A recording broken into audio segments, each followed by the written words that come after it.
This is Cover Your Ears with Brian Geller. Unlocking the secrets of the music industry. The numbers all go to 11. You're about to get the inside scoop from the industry insiders. You go with the Van Halen tickets. You never know what you're going to hear on Cover Your Ears. Now raise your goblet of rock.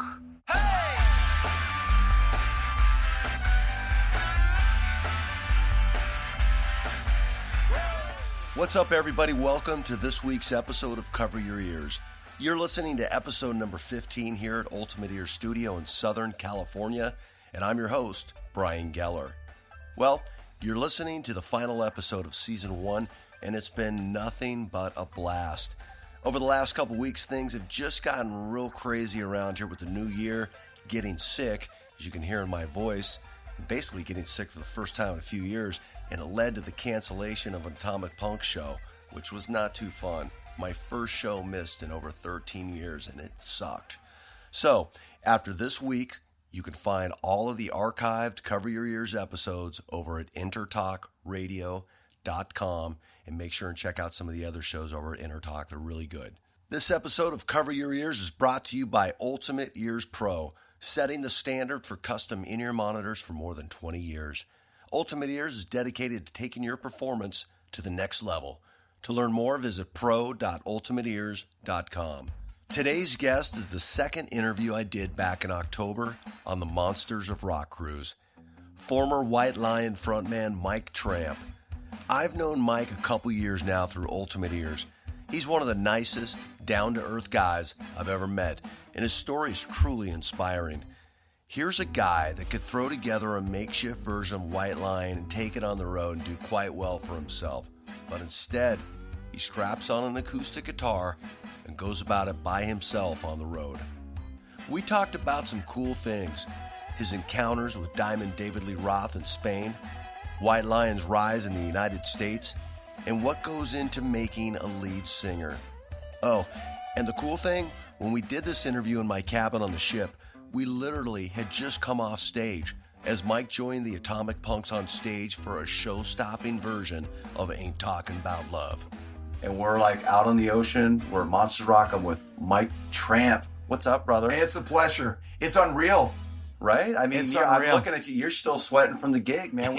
Check this out, we had Mike Tramp on stage with the Atomic Punks tonight. That was a lot of fun, brother. Yes, it was me reliving one of my dreams. I mean, I probably would not have been here had it not been for that first Van Halen album.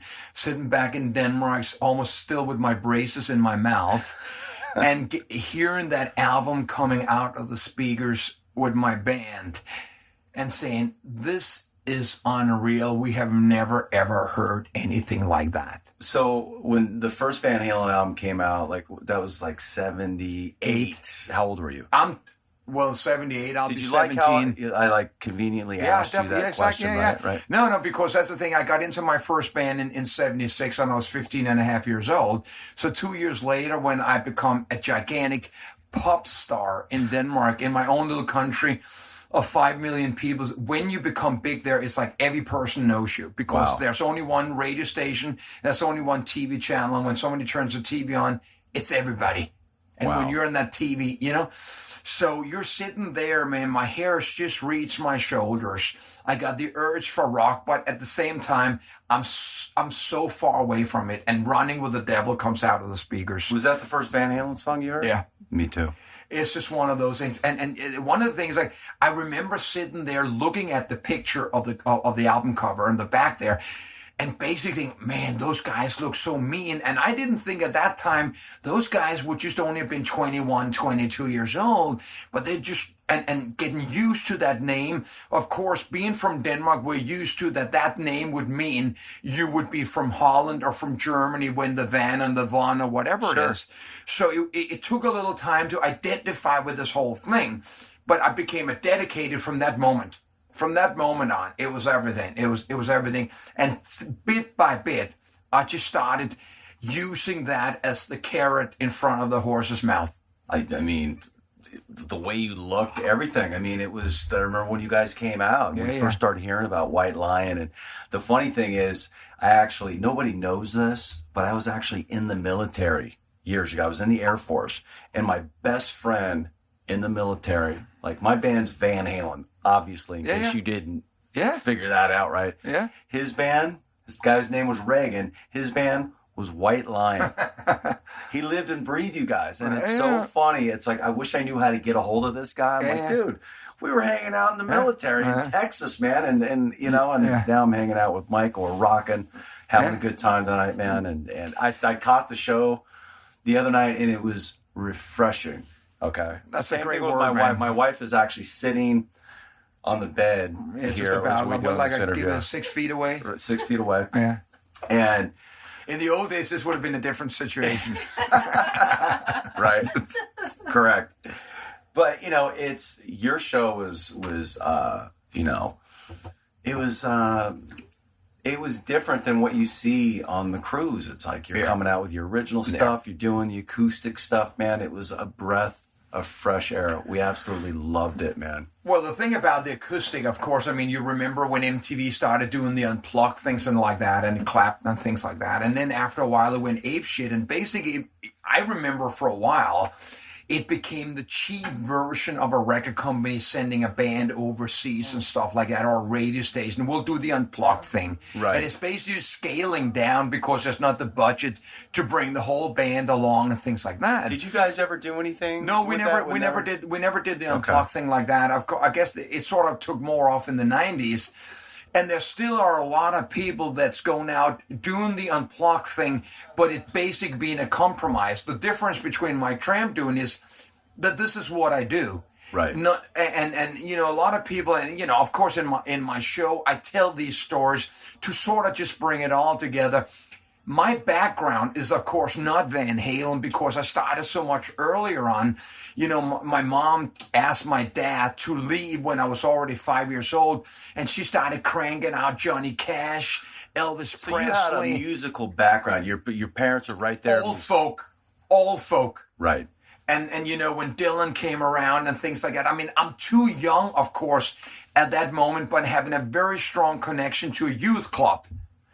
And this is where this comes in. And so I grew up with this thing about give Michael the acoustic guitar, and I would sit there and you know, play, you know, for the other kids around the campfire. And one of the most important things that I learned there was give a chance for the guys or the kids to sing along. So so you grew up with, no, that's not going to be a guitar solo, no drum solo. This is just play songs that people can sing along with, and you will always have it down. And that became my philosophy in songwriting, that it was always write a verse and write a chorus that people can identify with. The old-fashioned way of the Beatles writing songs. And that is what I took with me all along. And you know, I mean, not to jump around, but you know, when in 83, when I'm sitting down for the first time with Vito Bratta, the guitar player of White Lion, this is what I'm explaining to him. He's coming out of a Van Halen tribute band in 83. Right. And I says, I already have 6 albums. Wow. I've only written original songs, so this is what we're going to do. And he's sitting there with the Floyd Rose and the Van Halen background, and I started doing John Fogerty and Neil Young and just strumming along. And this is where the basic White Lion songwriting would come. Do you think that's part of why it worked? Yeah, You guys were clashing and coming from two different areas. Well, actually, Vito identified with it very earlier on, and the solos and all that kind of riffs were not part of the songwriting. He would take that back home, and he would really get serious about it and really write everything. I mean, it's one of those things, again, I'm going to be jumping all over the place, but it's just things like the guitar solo of Vito Bratta is quite different from Van Halen.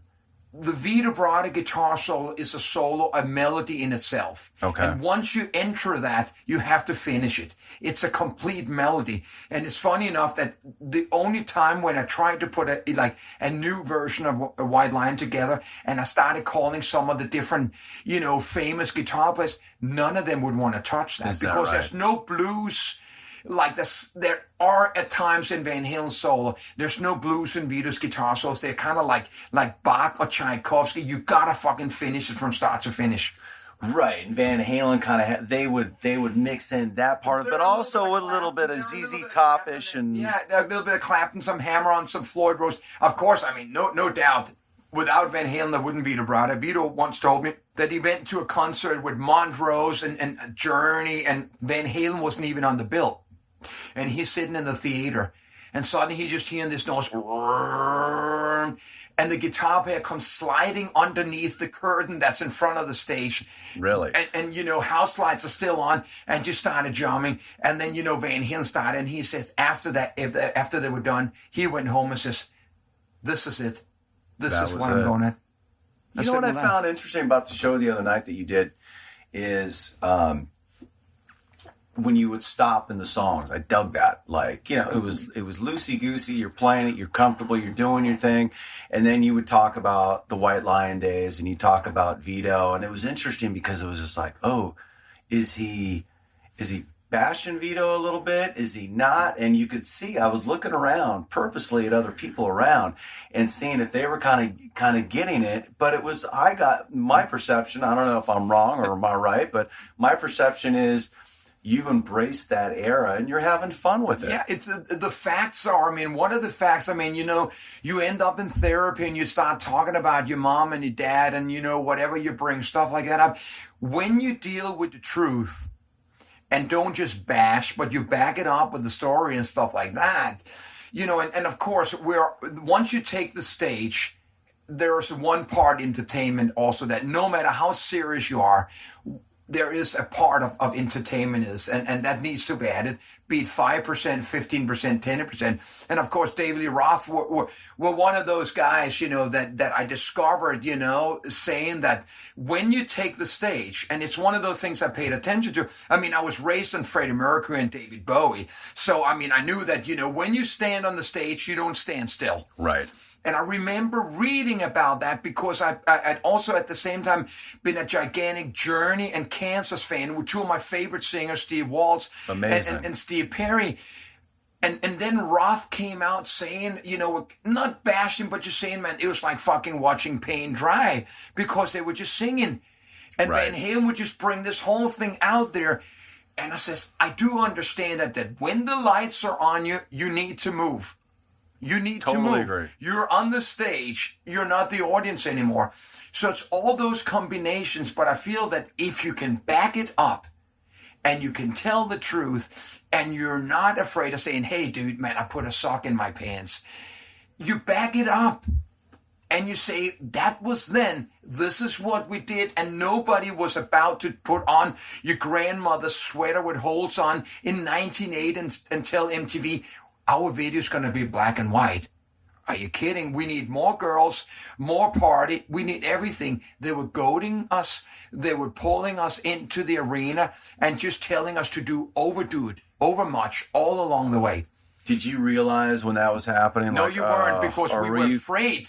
We were afraid of being left out. Right. And this is what I was talking about the other day. Usually my show is 2.5 hours, so I get a chance to get into it. But when I'm battling at that time, especially on the third album, when I feel this need to write lyrics, I can back up. Because you can say, I can definitely find a picture where you can say, that is, Mike Tramp and David Lee Roth, David Lee Roth, the first time when he comes out with blonde hair. And, sort of me, we can find similar pictures, similar poses. But let's get into the songwriting and the lyrics, and then you are worlds apart. Correct. And I just felt that no matter how much I wanted to be David Lee Roth, I didn't sing like him. I didn't write like him. We had similar stage moves. And that was what Van Halen gave us. And those kind of things. There's no traces of David Lee Roth in any Mike Tramp melody. So what are things that caused you anxiety back in the early 80s, mid 80s when you guys were starting to roll? What was the one thing that came up before a show? I know I have my anxieties and things I worry about. Was there anything like that for you? Well, yeah, of course it was. I lived under from the second we got going, and I didn't realize it. I simply placed the vocal melodies too high. Okay. At that moment, I could sing there, but it's not naturally where I should be.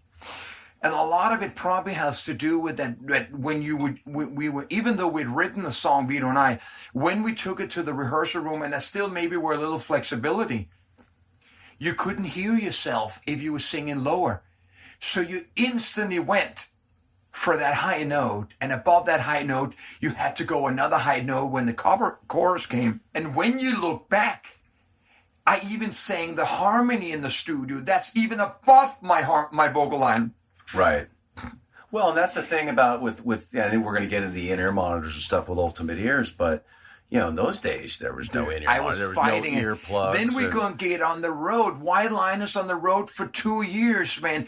We're doing 5-6 nights a week. Plus, I'm running 10 miles in a 45-minute show, jumping, breaking my knees, doing all this crazy thing while you try to sing. How'd you deal with deal with that night after exactly? And one of my managers once said, he said, "Dude, why don't you duck some of the vocal notes like David does?" And I couldn't, because my melody lines had to be finished. It's part of you can't stop wait. You can't stop tell me melody line. Once you started, you have to finish that. But if you could, and even if it's almost like you'd be cheating the song. I couldn't find a way to go, "Oh, baby, look at all the people here tonight." Right. It's not in who I am. And then we started doing that, man. And I started, getting this dog face, going around worrying all day. When I sing that first note of Hungry, are my vocal cords going to be there? And it was hell. It was hell living there, man. I still live that every show. And is it gonna be there tonight? It's fun, and it's interesting enough that after White Line, when I started my next band called Freak of Nature, was when we start tuning down. It had a little also to do with that grunge had tuned down.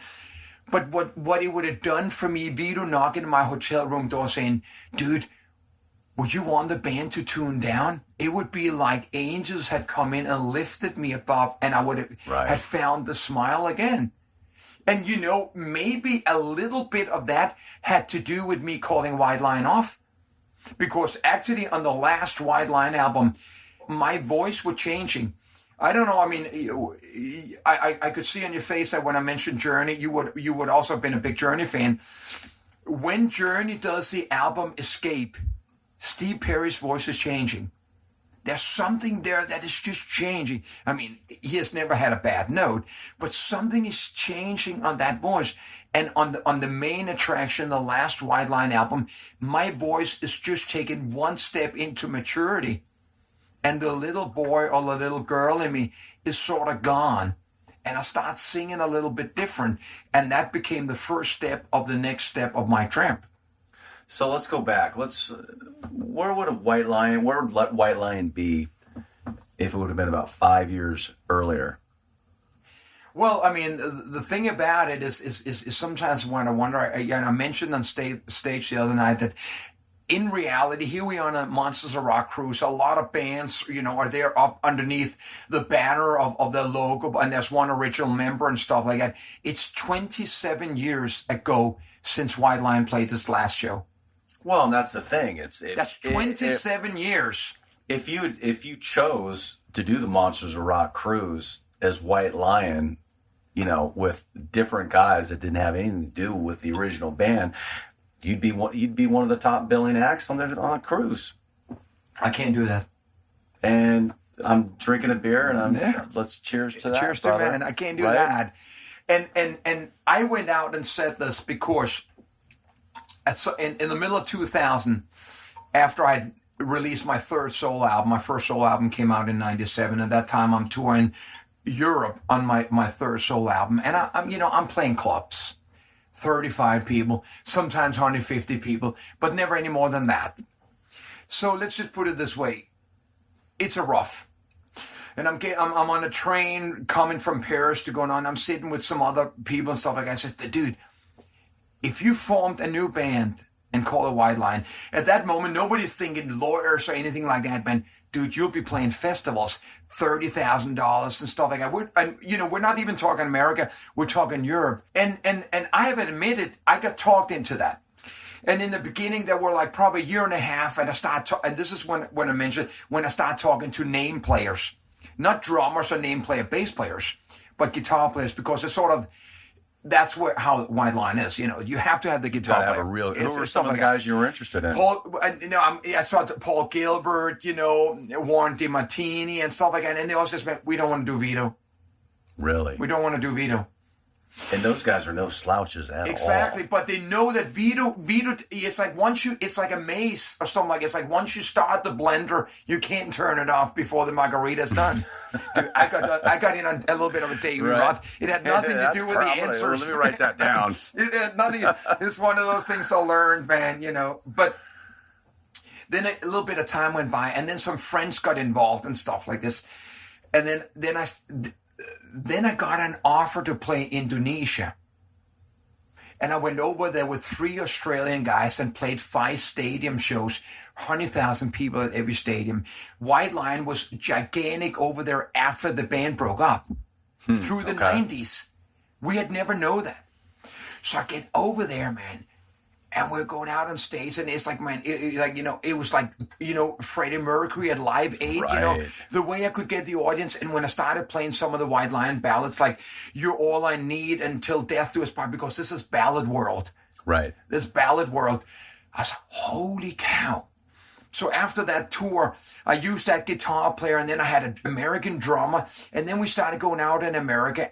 But then I started seeing that the American clubs, it's not like people really showed up and we sold out, man.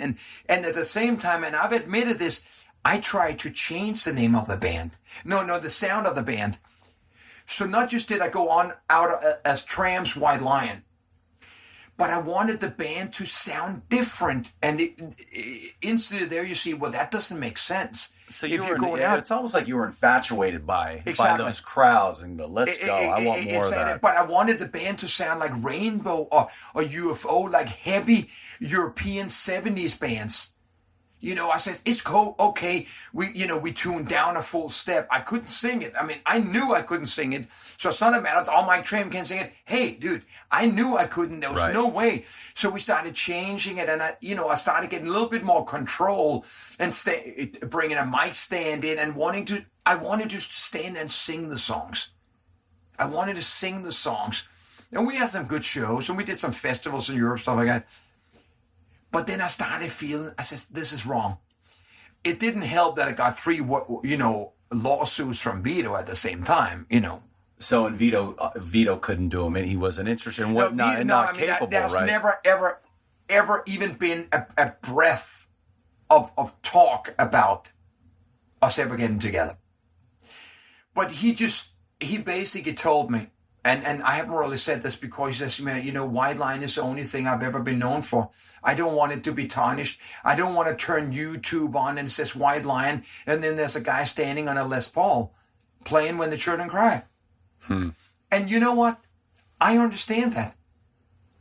And in the beginning, people started announcing it as White Lion, even though my contract says a night of Mike Tramp's White Lion.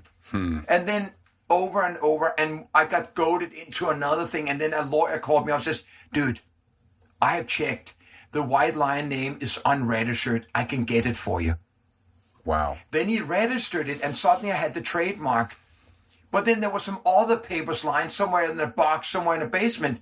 And then another lawsuit started. And then we were going to go on tour with Rat and Poison. And a week before that tour was going to start, they slammed Live Nations with a big lawsuit, man. And we were off the tour. And I just says, dude, I ain't got this anymore. That's enough. I didn't want to do it in the first place. And I bowed to something I swore I never would do. To not accepting that as a solo act, I would just be playing for 50 to 100 people in the clubs and not giving it the time. And that was the last time. So was it a relief to just finally, it was a release. Let it go. Even it's though off my shoulders. Even though for another 3 years, I had to pay Vito a lot of money and still just sleep on my brother's couch. Wow. But day by day, the freedom that came back to me and sitting there with the acoustic guitar and writing my next solo album and just being free of having to sing these songs the way and just going back there and then sitting and playing Little Fire the way we had sort of written it, and finding cassette tapes of the old days, sitting in my manager's basement in Brooklyn, New York, and hearing how Vito and I sit and play Riding Hungry, and it could have been on a Creedence Clearwater Revival album. I says, dude, this is who you are. You grew up on Johnny Cash, Bob Dylan, Neil Young, and then Springsteen came around and all that kind of stuff. This is who you are. You're a man that is comfortable walking amongst the people in the audience. You're a man who tells the truth on the stage. You are the total opposite of David Lee Roth. And I loved it. And I got that feeling the other night. I'm like, wow, I feel like he's But I had to walk that 1,000 miles in the man's moccasins to find out they didn't fit me.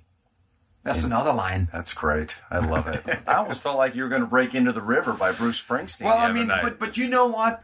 The thing is that I had to walk the line to be able to sing about it. And this is sometimes the advice I give young people. It says, you know, we got half the nation sitting there watching American Idol or The Voice. And we got people out there 17 singing about, you know, when a man loves a woman and stuff like that, and you hadn't had your first sexual relationship. You can't sing about the war before you, one way or another, had lived it or have had lost a friend or something like that. Listening to your songs too, it's like, why, my wife Kat and I were like, why are we not hearing this music on the radio? What is going on with music today? We talked about Rival Sons. You're wearing a Rival Sons shirt. Yeah. Rival Sons from Long Beach. Yeah, of course. And we talk about a great rock band. They've got it. Yeah. And like you said, they can't break. You know what? Sometimes I have this conversation with other people when we sit around and find out. And it's almost like you would have to hire, like, you know, a specialist in human behavior, an advertising company that has the facts of how people react, somebody taking a political poll on a corner and give you those statistics that when a cop car pulls over, you know, grandma on the side, no matter how big Lord of the Rings movies and special effects, people cannot get enough. They have to see somebody getting pulled over from a broken taillight. They simply haven't had enough today of misery. They still have to see what a cop car pulling somebody over, and it's that goddamn human behavior. Why are half the fucking world watching Kim Kardashian's big ass? There's nothing interesting in it when people are writing great songs about life. Hallelujah, brother, right? But you know what? They're the facts. I understand, and I do understand that maybe for the rest of my life, my audience will be 150 dedicated people. But I will give them everything I have because I know the people that now come see me want what I have. And what I have is their life. I sing about life and I put out my own heartache.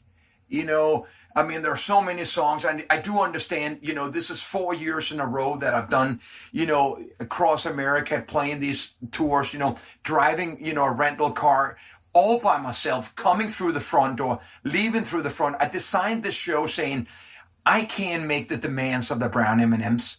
Right. I can't do that because I know every club will not read the writer. And you know what my writer is like? I don't ask for anything. I can't be disappointed. So I come through the front door and I leave through the front door, and both ways I have to go through the audience. And that's the way it is. And from the stage, I decide that I am going to launder my dirty laundry in a way of going to tell you, I'm going to talk about their life through my life. And there's no bullshit. I'm going to talk about how it felt sitting at the abortion clinic with my wife discussing if we were going to not avoid having my daughter born. I'm going to do that because I wrote a song about that. And you see people with tears in their eyes. I'm going to talk about that because that's who I am. This is my life, and I cannot talk about tits and ass because I never felt tits and ass in my songs. So what's the best compliment you can get when you're walking through that front door? It's the compliments I got today about, you know, even from artists, man, when you were singing, have you ever held your newborn and looked into his eyes when you saw your own reflection? Were you man enough to cry? And, you know, the CJ, my friend CJ, singer from Firehouse, great singer, comes and says, Tramp, you made me cry again. And Is it magic that I'm singing? No. It's just real. Just You know what? It's because I sang about myself. And I'm also singing about myself when I sing, have you ever held a loaded gun and pressed it to your head? Did you think about the life, that was left? And all your friends. And when the people can see that the man with the standing on stage just walked through the audience without a security guy, walked up on stage, is now singing it, they believe every word. And through my entire career, I was waiting for that time when I became that man. But I had to go through that gauntlet. I had to drum around in White Lion. I had to talk, spend days with Steven Tyler. I had to drink tea with Ozzy Osbourne on the bus and see these people when they gave me themselves. And I was one of the few people that ever got that moment. Sitting there with Ozzy and Ozzy look into my eyes on my tour bus, drinking tea and just, taking a deep breath. Or me running around a shopping mall in Edmonton, Canada with Steven Tyler, going into a water park and just being two kids for 6 hours.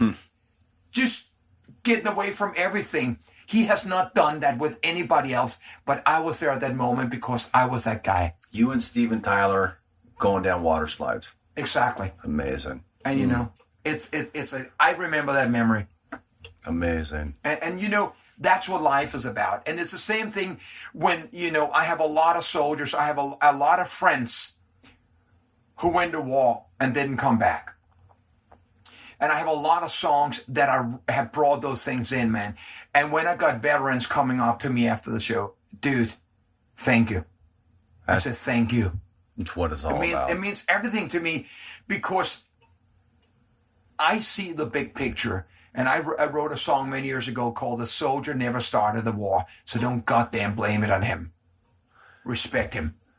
So what made Mike Tramp pick up an acoustic guitar back in the 70s? Because my mom brought one into the house, when there was only my mom and my two brothers. So did you teach yourself? And we were just sitting there, man. And the whole background of Danish music in the late 60s with the Vietnam War and the hippie movement and all that coming into Denmark, everything is founded on those 5 chords that makes up Knocking on Heaven's Door.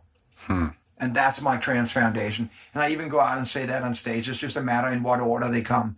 And there's my entire catalog, 26 albums. Wow. But you know what? It takes the time because these days as I travel around, and almost every club I play, there's an 80s tribute band before me. And they all are lost. And they all probably would prefer, but of course, I do understand when you go out there and play Living on a Prayer, it's going to get a bigger applause than playing an original. Right. It's the way. It's just a matter of how much time do you have, how much faith do you have in yourself. It's the tribute band scene. I mean, obviously, it's what I do, and I got into it by accident. And it's funny how things work out. And I see these lifelong musicians that wanted to make it. And now they feel, a lot of people feel that these guys doing the tribute bands have sold out and they're just doing it to collect on it. And my take is if you do it well and people have a good time, There is a difference in what you do. And obviously we met last year and instantly you saw me from the stage before we said hello. Right. And you saw the reaction in my eyes because and stuff like that. And that's what it is. And of course you already have seen it around the country when you go out and play.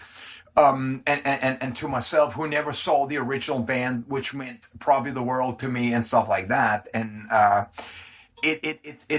you can't deny it, but I think there is a difference, and you probably could sit down and just saying, the construction workers that at the end of the day just go out there and just do it, and some do it for the chicks, and and then there's those who actually pay homage to what it really is, right, and things like that, and it's also the way the world have become, in reality we could talk about The Last Panda.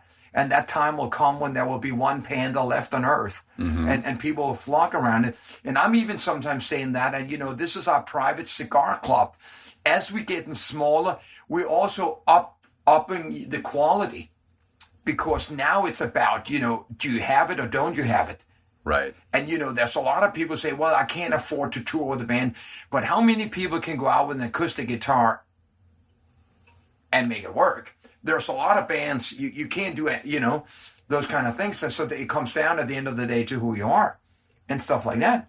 So when you're rolling through the United States, where are your favorite places to hit? What cities when you go back for the second and third time going, I'm looking forward to this? The interesting thing, and it hasn't even changed from White Lion, that when we were, even New York were our hometown, and, you would play Madison Square Garden, you would play the LA Forum. Of course, you have the memories of the song remains the same, LA, like Madison Square Garden. And you have the LA Forum, and you have all the classic bands. But then you get to Birmingham, Alabama. And then they get 25,000 people that would be there at the first note of the support band, which happened to be White Lion that night. Mm-hmm. And they were on from the second. Then you play LA. 3/4 would be out in the Forum Club. Right. It's a different mentality. There's a different, exactly. You're here to be seen, or you're here to listen to rock and roll. So we were looking very much forward to go back to Birmingham, Alabama, or San Antonio, Texas, which is half Mexican, and seeing the energy and the love in the people. And it's the same with me traveling around today. It might say Mike Tramp is playing Detroit, but I'm playing 45 miles out of Detroit, and that's where it's happening. That's just the way it is. And it's like that at my level too. When we get into those, you get into those towns that there's not much going on. I mean, they live and breathe the rock, and when it comes through there, they come out in droves. Especially like you just said in San Antonio, they are into it. It's just the way it is. The gratitude, and I think that probably the second time around, and you already see me around on the cruise here, man. I mix with the people from the first day, even in the checking in line. I almost know everybody in the cruise, and you know what? I feel great about that, man. It's great. It's great knowing how happy a person can make you be, but coming up and buying you a drink and telling you, have you any idea of how much you mean to me? It's like a veterans company. Do you know that when we were trying to flush out Manuel Noriega, we played Little Fighter out of a PA system. Wow. It was the last resort of the U.S. military. We couldn't do it anyway. And you go, are you kidding? And they're proud. That's amazing. I was sitting next to a guy yesterday at your show, and he goes, look. He goes, here's a picture of us two from 2 Monsters of Rock ago, that he had taken with me, and said, I'd love the show, and it was a good time. And then he was sharing like the pictures that, this is a guy that is a typical fan on this cruise that, it's not cheap for them to come on this thing. It definitely isn't, man. And this guy, he showed me the White Lion album. He goes, Mike was so cool. He signed it, and he goes, I've got this in my house. And he showed me a picture of his like man cave where he's got it sitting there. And it's just, when you get those compliments and you hear those things, it really means and you know a lot. what? I mean, even if it ever, let's say it happens once in a blue moon, and it has happened once in a blue moon, and while we're on sort of like on interesting or funny stories, not necessarily, this girl came up to me 2 years ago, and he says, I was just 16 years old, and I got on you guys' tour bus. And I says, oh my God, this is not going to go good. He says, your drama was so mean to you. I says, listen, was I mean to you? Because I will get on my knees right now and apologize. Not just on behalf of myself, but on behalf of the band. A lot of bad shit went down there. And we just thought we had carte blanche in Walmart. It's totally forgiven. Later on, as I toured around with big bands and stuff like that, I do understand when you walk off stage and there's 20,000 people, you can't greet anybody. I understand that and stuff like that. And I've been in situations like that I've had to face fans and tell them how it is. But I also do understand that if you have that chance please just take that 2 minutes and make that time. Okay. Like, I mean, I'm standing up on stage and says, ladies and gentlemen, you know, like after the show, give me 3 or 4 minutes to put my guitar away and stuff like that. I'll meet you over in the corner. And by the way, pictures are free. It's not a Kiss show. Right. I says, I can't get, and you know, my friend, my merchant, I said, you should print up it. I said, no way in hell am I going to charge for a picture. I am embarrassed. I'm goddamn embarrassed, man. I says, listen, my bank account is not full, but I will not sink that low. I will not sink that low. And I will sign 20 albums and I'll sign anything they have. This is their moment. And without them, I wouldn't be here. I think one of the cool things, too, about the cruise is when you talk to all the different artists and everybody that's here, and a lot of them are, you know, we've both have met before and go back with, and I love the fact that the families are there, too. You know, you see the little kids, you see the grandparents, you see the teenagers. You've got family here with you, right? Yeah, my son is with me, man. And he's reliving this story, man. Like I said to you, you know, his mom made clothes for Van Halen. And now she's here with that, you know, being out there singing Ain't Talking About Love. And, you know, he's seen you guys. And it's like, man, you know, when we were kids, we weren't given that opportunity to see that much in that short of a time. He's seen 50 bands in this tour. And he's at that age now to where he's like, wow, this is really cool. But probably about 10 years ago, he probably didn't get it. And, you know, this is also a history lesson. This is not just a joke. This is people's life. This is not just a job. There are some people that die and live for putting their tight jeans into a pair of cowboy boots with spurs on, man, and putting a black T-shirt on. Right. You gotta.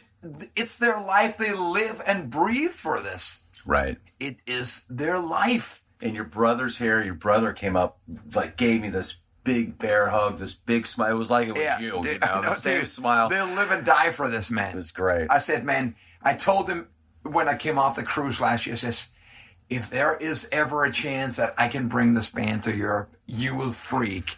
And he came down to me because I wasn't at the pool show last year or last night, and I went, you better be standing there. And he's like, my God, because we grew up on this together. We grew up together, and we never saw this band. We never saw what is your age difference? A year and a half. Oh, that's I awesome. was the one introducing Van Halen to him, you know? And the thing is, you know... Because you know how it is, when you're on stage, there's always like a few people you can pick out. Of course, you know, and you see, you constantly, your eyes go back to him, and the smile he had, like dead center at that pool stage, it was cool. Yeah, I usually, you know, it doesn't happen anymore, but it was in the old days when you used to pick out the other singers from local bands that used to sit and stand there and look at you to see if they could find something wrong with you. Yeah, with their arms crossed. Yeah, right, exactly. Especially in Europe, and I said, you know, or even coming to sound checks in clubs, and it would be sitting down in the bar, and once in a while they would like scream to show how high they could go, and I was just say, yeah, well, you can just keep on screaming. I'll sing "Wait" in a little while, and I'll show you what the difference is. Right. And it's just one of the way it is, man. You know, and the thing is, because we're grown up together, and he knew that. In 79, I had left Denmark and moved to Spain. And we'd become a popular band down in Spain, my band from Denmark. And in 1981, as I started shaping myself, the year before, Van Halen I'd seen them on TV. And this was actually the first time I had seen them physically, you know, on TV. I wasn't even aware that David had colored his hair. And I'm sitting there in my apartment in Spain, and he comes out, and the first thing he do is jump. And I'm sitting there. And that day after that show, I changed my life. I had to do my own show 2 days later. And that day, I went out there, and I was jumping around like a goddamn idiot. And people were looking at me. What's going on? But that day, I was smitten. A lot of singers weren't doing it that much. Right? I'm in Spain. I'm in Spain. And this is when, remember, this is the black and yellow pants. Right. And he had this fur He had the boots. leg warmers on. The fur like that. And my mom had given me a pair of, it wasn't the same, but she'd give me this pair of like winter boots in Denmark with like sheepskin. So I pull them out in the closet. I'm wearing these things, and people look at. The year later, Van Halen comes back to do a promotional tour in Spain. And you know, the rock business knows the band. Of course, the rock business knows the band, but they're not playing a concert. But I happen to be in the same record company. And the top of the company is really friends. I say, I have to meet the band. And says, well, you sort of speak some Spanish. You go to the airport with 4 limousines and pick up the band. Is that right? Dude, my blonde hair has just reached my shoulders. I'm standing there in a leather jacket with 2 Van Halen badges and a Van Halen t-shirt. The entire airport are just Spanish people, and I'm standing there. So in one way or another, I stick out, and I'm fucking shaking. Wow. And the first guy who comes out through the security doors is Diamond Dave. Wow. He must have been 20 feet tall. And he's got like these, he's got like the wraparound sunglasses. And he just looked as mean, as evil as anything. And he looks around, and then suddenly he just focuses on me and says, there's something here. And then he comes up to me, goes, who are you? And I'm like, hamana, and explains to me, it says, you know, the record company have sent me to do this. Got a joint. And then instantly the ice were broken. And this story that I'm going to tell right now, I feel that I probably maybe were the only person on earth that lived those 3 days. Because during those 3 days, Van Halen became Van Halen, the 4 guys who sort of just were together. There weren't the entourage around. There weren't the people hanging out in the hotel lobby. There weren't anybody recognizing them on the street. There weren't anything. So I have several little episodes that I want to tell you about here, because obviously it's one of the reasons why we met. And it's one of those things, you know, from the beginning, you know, obviously Dave is Dave, and it's one of those things. But I started talking to Eddie right away, and I just read in the guitar player about, you know, the pickups dipped in wax and how he overpowered his amplifiers, and I'm just going 20,000 questions at him, and he's like, "Wow!" I'm like, you know, I'm on Viagra or something like that. I'm just going with him, and you know, we're just sitting there, and they're like, "But they're taking me in. They've accepted you. They're accepting me because there's nobody else around them that sort of is guiding them." Right. And we go around there, you know, and I hang around the band there, and then David Lee Roth invites me up to his hotel room. I'm probably the only guy that's been in his fucking hotel room. Right. And I'm sitting there, and because I was taking care of the luggage, I see this flight case, and Michael Anthony goes to me, "Oh, you'll hear this later." And this is David's, you know, boombox. This is 1981. Wow. Just the name boombox. Right. So now I'm in there, and of course I'm a hard rock freak, Marshall on 10 killer, and then I'm getting in there, and then we're sitting there with Dave. Then he puts on Casey and the Sunshine Band, and he starts playing all this disco. Were you just shocked? Were you? I thought we were going to listen to AC/DC, but I mean, during my life later on, it's all made sense to me. I don't listen to what I do. Right. You got to take a break. And here's the biggest confession. Here we go. Because I've even sung around him. I mean, I've lived the cleanest life in my life. It's just the way I enjoy a cold beer, 2 beers, 3 beers maximum, and then I'll lose the taste for beer. Maybe a shot or something like that because somebody hands it to me on stage. Right. Which happened tonight. Which happens. Right. You know, it got to do a Van Halen shot, got to do a Jack shot. And just one of those things. And, you know, when David asked for the joint in the airport, there's no really marijuana in Europe, it's all hashish. Okay. People smoke hashish and you roll it and stuff like that. So I'm out there trying to cop some hashish for him. Like, I've got DLR upstairs. Exactly. So someone help me up. I show up with this chunk of hashish, and he goes, "All right, dude, I'm going to show you how we do this." And he goes out in the bathroom and he takes the glass and, fill water into, flush, Right. Your toothpaste out of the mouth. And he has the big Van Halen patch, which is also giving me one. And he stands up the needle and he puts the chunk of hashish on, he lights it up and he fills up the glass and then he lifts the glass and sucks it out. And then he goes, "Now it's your turn, dude." And I'm sitting there. Well, of course, there's under no circumstances I'm going to say no. Right. I've never even smoked in my life. I'm like the biggest anti-cigarette smoker in my life. And I'm sucking this down. And after 2 sucks, I'm sitting in the corner spacing out. Oh, my God. So the only time Tramp ever smoked the big one Was with DLR. was the Diamond Dave. Wow. That's an exclusive here. That's an exclusive. Right? And you know what?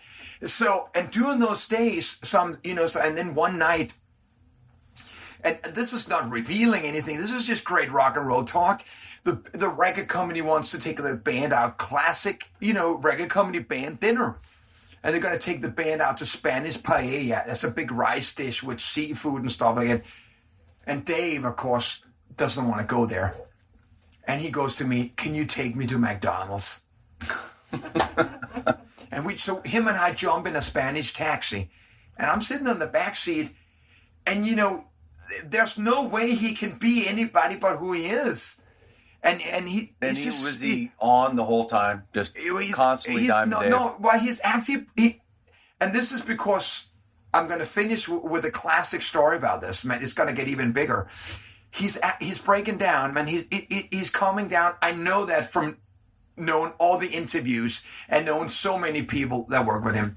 He's breaking down, and then we get to McDonald's, and I go up there. Says, "Man, I'll take care of it." I go, I just want a couple of cheeseburgers. I go, "Cheeseburgers are the worst goddamn thing at McDonald's." He just wants 3 cheeseburgers. And we're sitting in a corner in McDonald's in Madrid, Spain, 1981. One guy in a leather jacket and a Van Halen t-shirt, and the other guy being Diamond Dave. Wow. And these 3 Spanish girls comes up to me and ask for my autograph. They came up to you. I'm not Dave. I'm known in Spain. I'm known in Spain. I'm just sitting there, and I'm telling them in Spanish about, this is a big American star there and stuff like that. He says, no, we just want yours. So what did Dave do? Look at all the people here tonight. It's like, we was just staying character. No one's buying. And stuff like that. I think he's just trying to just say, reality. That's unbelievable. Now, then this thing finishes. The last thing is, I, at that moment, have just ended my band because we were called Mabel. Okay, Mabel, and the band was already called that when I got into the band. But I'm just saying, this ain't gonna goddamn work when we're gonna be a rock band. And I've now, because I was only 16 when I got into the band, they're 10 years older than me. Year after year, I'm taking over the band, writing the songs, steering the band in the direction we're going. We're a rock band now, at least I think. Yeah, you don't want to be calling your band Mabel. Exactly. But they thought it was from Shakespeare, and we were all in that Queen thing. But now we're in a different way. So I come up with this thing. This is also the time of new wave of British heavy metal. Iron Maiden, Saxon, Def Leppard, and all these bands are coming out of England. And I'm reading the English papers, music papers, Kerrang, and one word I'm keeping seeing when they talk about the leather jackets are studs. The jackets are full with studs and stuff like that. The spikes, studs. And I say, what a cool name. So I sit one day on a napkin, classic Spinal Tap story. But again, Spinal Tap is our story. Spinal Tap is not a real story. It's us. Right. And I'm drawing these 2 studs, sort of like 2 German hand grenades, folding, and it looks badass. And I'm creating the logo. The band goes in the studio, records the album, and the cover looks great and stuff like this. And I come out the last day of the Van Halen Spain. I come with 5 copies of the vinyl to David Lee Roth's room. And he opens up and I come in. My thought is that I'm going to give these to David, and David's going to say, you guys going to be the support band on the next Van Halen tour. Of course, Of right? course. Why not? Yeah. This is how gullible I am. This took you to McDonald's. Exactly. He takes this album out. He goes, Stutz, you can't do that. They're going to think you're the next Village People in America. Because it hadn't entered my mind. Right. Until later on, and I'm going, God damn, we got 5,000 copies in our apartment of this album. Oh my God. Oh man. So this is A 81. David Lee Roth wake-up call. Exactly, classic. Have you ever gotten any good advice? Well, David Roth told me you can't call yourself Stutz and be taken serious. So now it's 1982. We still kept keeping of course, our album is called Stutz. And I meet this guy in Spain, American. He says, hey, I'll be your manager. You can live in my house in New York. Ding! I told the guys, we're moving to New York. We sold all our equipment. And 2 months later, we jumped on a plane with $15,000 in the pocket and arrived in New York of the summer of 1982. And on the way over, there were like 200 schoolgirls, American schoolgirls. And I ran around back and forth. I was like in heaven. Right. Not sexually, just because I loved everything about teenage America. So I kept coming up with these names. What do you think about this name? When we arrived in Kennedy Airport in June of 1982, we were called Lion. From that trip. And we played in the clubs in 82 and stuff like that. And in November of 82, we're playing in a club in Brooklyn, New York, with a band called Dreamer, with a guitar player called Vito Bratta. And at that night, so many people have told the story that they saw a singer in one band and they saw a guitar player in another band that reminded them about two other people and says these two guys needs to be together. Dave and Eddie. Exactly. And that December, we went back to Denmark and broke up. And 2 months later, I went back to New York. And in February of 83, the first night I arrived in New York with just a pair of jeans, a pair of cowboy boots, and a Levi's jacket. I went out to a club, and the first thing, this good-looking girl came up to me and gave me her phone number, or that's what I thought. I said, man, wow, I'm in heaven here. He says, this is a guitar player you're looking for. And it was Vito's phone number. And I called him, and it's like the only time he came voluntarily over to where I lived. And a week later, we sat down and we wrote Broken Heart, the first White Line song. So immediately, did you get it? Like, oh boy, this is... And it was just that we were just bullshitting each other and stuff like that. Because, interesting enough, my American manager had written that in Europe, Van Halen opens up for this band. It was like a big lie. So did you use your relationship with Dave? No. But did you ever reach out or? I do have somewhere in my box of early stuff. I do have not even email, a telex. A telex. I mean, no people would understand what a telex is. Those were the kind of machines where people sending messages. I have a telex from one of the biggest William Morris Management in New York, sending to our New York manager, thank you very much for the demo tape and the photo of the band. The band sounds really good, but one problem we probably would run into is the singer looks very close to David Lee Roth. Yeah, how many times was that mentioned? Exactly. Right? This is 1982. Now, just to finish the story, we're going to jump all the way up to 1998, just, stuff like that, with a DLR story. Not just did my wife for 16 years become the woman who had designed all the early stuff for David Lee Roth and things like that. So Dave had followed me all along somehow, one way or another. It was always one of those kind of things. And I sort of would have imagined that when bands like Poison or Motley Crue or even White Line got into Circus Magazine and making a thing, Diamond Dave would have been aware of who we were. Sure. You sort of would have been lost if you didn't understand that here were a couple of young singers coming in, making a lot of noise on MTV. Now, White Line breaks up in 91. I continue with my solo career. I'm living in Lake Tahoe. At the same time in my life, a photographer has come into my life. His name is Niels Lozauer. I recognized the name from one of the first pictures I saw with David Lee Roth. He's the best. Exactly. Period. So I knew. So when I met Neil the first time and he shot me, we became friends, and it's just one of those things. That night we are at a casino in South Lake Tahoe. David Lee Roth, Neil Slosauer, Mike Tramp, and his wife Fleur Tamaya, which was David Lee Roth costume designer, and we were there to see a David Lee Roth show in a casino for 600 people. After the show, we're backstage or in the little dressing room. Here are three people, the photographer who has taken more pictures of David Lee Roth than anybody else on earth. Let's just say Dave knows him very well. Here's the woman who has seen David Lee Roth naked when she fitted her pants, and actually David dated David Lee Roth. She happens to be my wife. And here's the singer who was in a band that sort of simulated the White Lion, right, or to Van Halen, and looked similar to David Lee Roth and took a lot from David Roth. Those three people are the only people in the dressing room besides David Lee Roth and his security, Eddie Anderson. And Dave is treating this backstage party like we're three guys from Oklahoma that he's never met.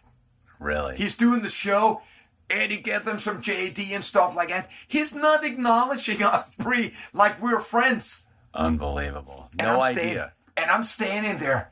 Holy cow. This ain't the way I'm going to end up. Right. It's like, so, you've learned a lot from all this way of how to deal with these things. So what I want to do something really cool. I want to play something off your latest album, which we're going to have to figure out what it's going to be later on. Well, we're going to moving on, because when you listen to lyrics, it's the last song on the Nomad album. Okay. And it's all in the lyrics. It's all in the lyrics once again about looking back. Where did all the money go? Why did I do this? Maybe I'm not really done with it. What if I turn it on one more time and go for another run? It's all what this song is talking about. And it's about that once you're in for life. It's a one-way ticket. There's no return. There's no surrender. There's no retreat. You're in it for life. And like I said in another song, this ain't a fashion. It's a way of life. It's what we do till the day we die.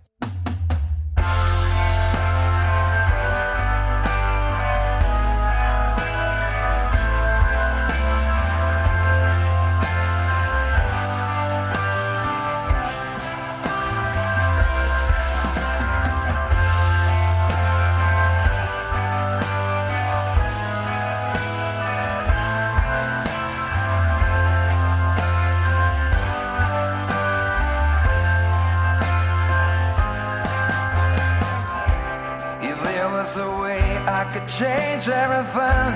You bet in a second I'd do it again. Nothing will be like it was before.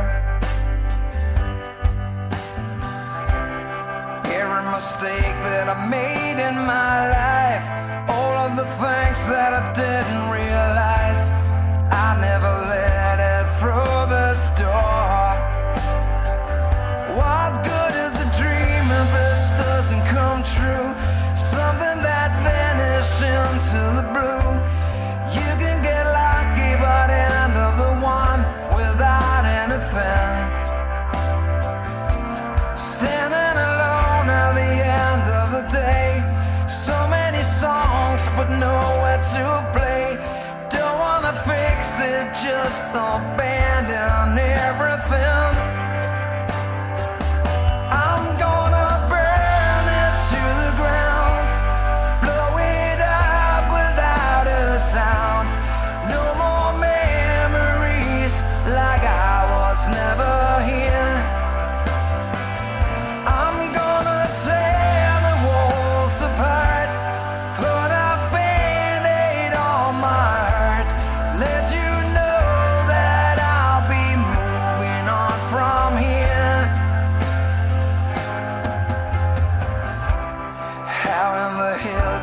Come this far, I never got to drive this car, but somehow made a mess of it all. Cannot believe all the things that I did, a little bit more than I like to admit. Too many many choices that made me crawl. Why do you use it up so fast? Why doesn't all of the money just last? Try to understand the damage that I've done. Looking to see if there's anything left. How to resolve or to make it the best. What if I turn it on and go for another run? I'm gonna burn it to the ground, blow it up without a sound. No more memories like I was never here. I'm gonna tear the walls apart, put a band-aid on my heart, let you know that I'll be moving on from here. I'm gonna burn it to the ground, blow it up without a sound. No more memories like I was never here.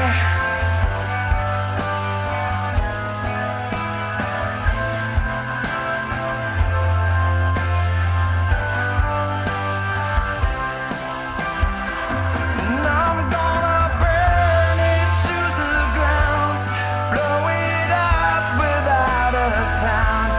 No more memories like I was never here.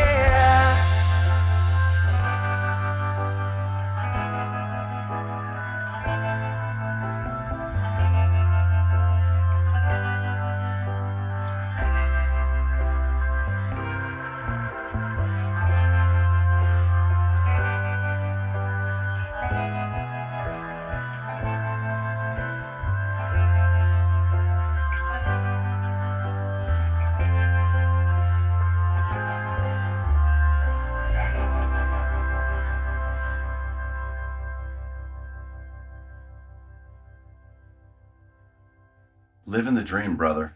It's You the way are. to do. You know what? You're breaking all the rules of the Monsters of Rock right here. I love it. Exactly. But you know what? It's great. I think that it all needs all parts. One of us is the distributor cab, another one's the carburetor, the other one's the four wheels. There can't just be the My Tramp version. There also to be the LA Guns version. There has to be the Chaos. There has to be the great, show-off band, Winery Dogs, which in reality has nothing to do with the 80s. There has to be everything. We all are part of the machine. We all need each other, and we all are there. Like I said from the stage, I'm the third row in the spice rack. You don't crave me every day, but once in a while, you just want to snuggle up under the cover in your sweatpants, looking a little not so good. And that's the way it is. So you're using Ultimate Ears? How long you been in? We haven't even talked about that. We're like an hour. I wouldn't be here if I didn't use that. So as a singer myself, I wouldn't be singing today, period. I wouldn't sing about it, And then when did you start using ears? I started using them in 2005 when I started the White Line thing, or the second My Tramp's White Line, when I had to go back and start dealing with singing in that range. And I says, no matter of how strong the monitor system is, I know how no matter how efficient technology has been today, the singer can never hear himself. And from the day I heard my voice and I heard my breath in my voice, I said, it just gave me the will to carry on, because I'd almost wanting to stop. Like I said early on, I was fighting it. Listen, there are people like Bon Scott or there are singers that can go out there, party all night, smoke, drink, all that stuff, and go out there and place a vocal somewhere up in the throat. And then there's the other ones who don't place it there. We sing a little bit more from the heart and the soul, and we need to hear ourselves. And I tell you the truth, I mean, it's like we talked about it the other day. just getting up there and, you know, I made the comment on stage, oh, this is what it's like playing in the band, the noise, Right. and singing and knowing, you know, how hard it is. There's no way I would be able to sing an hour of Van Halen songs, or even my own songs, with a full band without in-ears. Oh, without a doubt. No chance.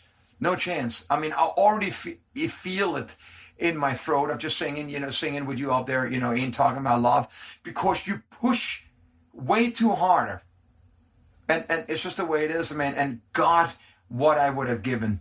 Do you use them even in doing your I acoustic do gig too? 100%. Okay. I would do 100%. Both ears in? Both ears. U18s. The 18's the The way to 18s, go. man. The You can't go any higher. Right? You can't go any higher.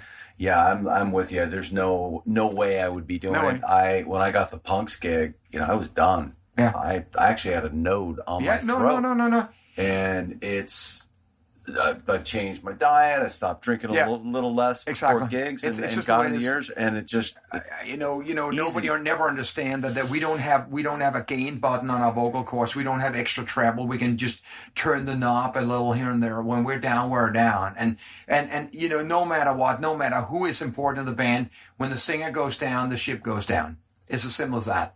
And I have lived that. You know, I once sat and had a conversation, and it might actually be the title one day when I finish the book about singing.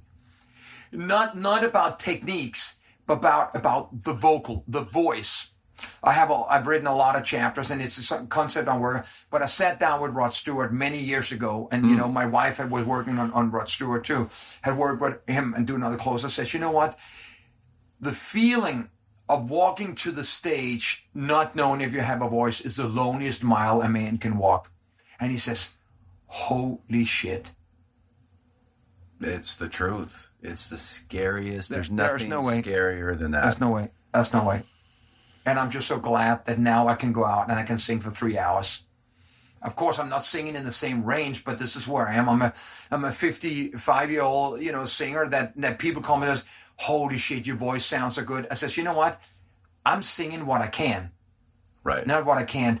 And I don't need to be John Holmes of vocal cords. You know what? Right.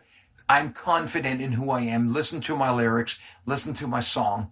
I don't need to be anybody. I'm the world's best Mike Tramp, and that's all I want to be. All right, I got one last question for you. It's my favorite question to ask. Oh, I love that. Okay. You're on a desert island, okay?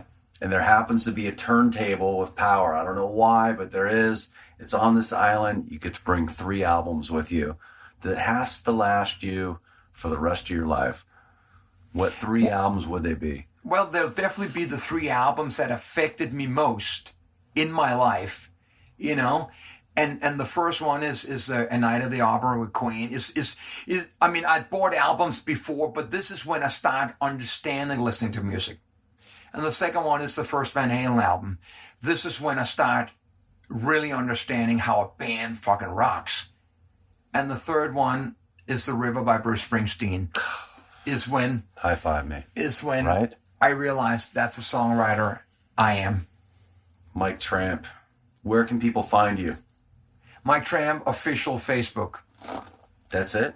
Well, I mean, these days, Facebook, nobody goes to website, MikeTramp.com, you know, is a Facebook and stuff like that. But all Do you handle all that stuff? Do you have someone that does it for it's you? one of those things. I haven't had a manager for 20 years, man, because, you know, I give myself messages. Nobody lets me down.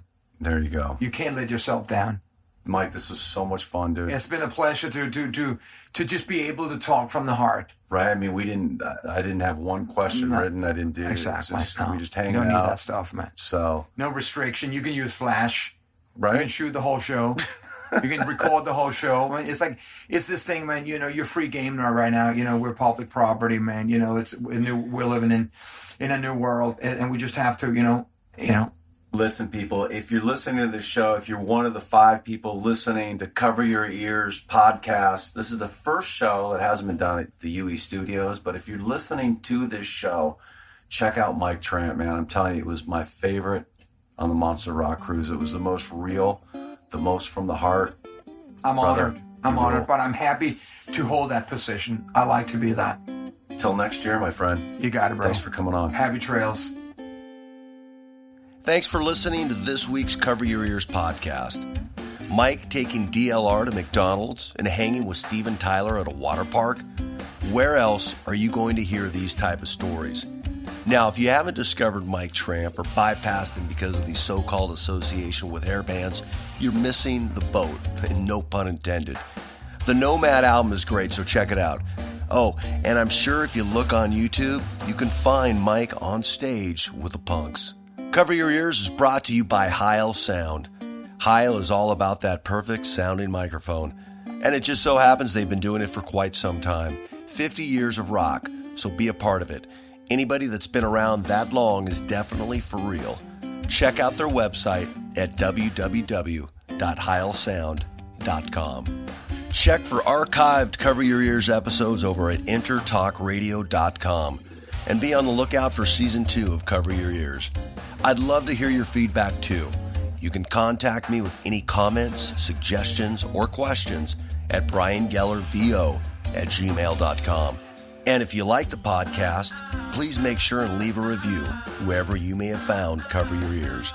And do a guy a favor. Tell a friend. Thanks for listening.